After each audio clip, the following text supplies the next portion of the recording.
Hello guys, maayong hapon kanatong tanan.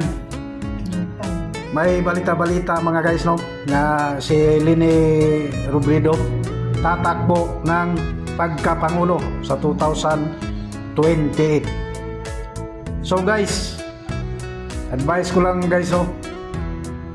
Itong si Robredo mga guys, hindi talaga to mapagtiwalaan mga guys. Alam mo kung bakit mga guys? No? Alam mo kung bakit? Paano to mga guys? Oh? Papaling-paling to mga guys eh. No? Papaling-paling. So para malaman nyo mga guys ang buong katotohanan kung ganito ba siya, papaling-paling, panoorin nyo itong video mga guys. Para kay Robredo, hindi raw dapat tumungtong ang isang Marcos sa Malacanang. Hindi naman siya minor nung nangyari yon. Mahirap mag-wash hands dahil sasabihin mo, tatay ko yon, wala akong kaalam-alam doon. Bakit hindi dapat iboto si Bongbong Marcos? Number one, sinungaling. Pangalawa, in the difficult moments, hindi siya nagpapakita. A few moments later. In all honesty, I wish the president well. Talagang I want him to succeed. O, di ba mga guys? O, kita mo na? Nung una, ayaw niya kay Marcos, Bongbong, na maging presidente. Dahil ganito. Pero ngayon, naging presidente si Bongbong, no? Kumakapit na siya kay Bongbong. No?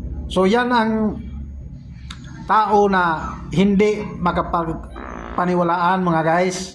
No?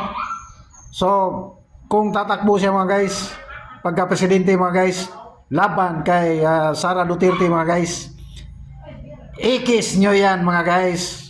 Huwag natin iboto yan mga guys.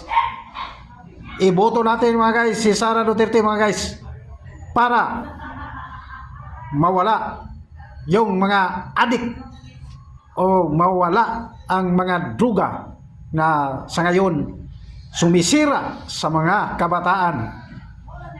Nabalitaan nyo mga guys, di ba? Mga bata, mga minor de edad, pinatay, sinunog, pinutulan ng liog.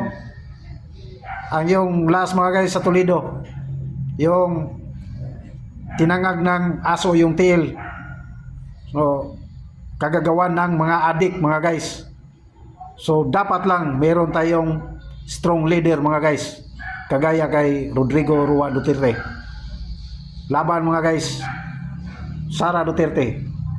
I love you. Mwah, mwah, mwah.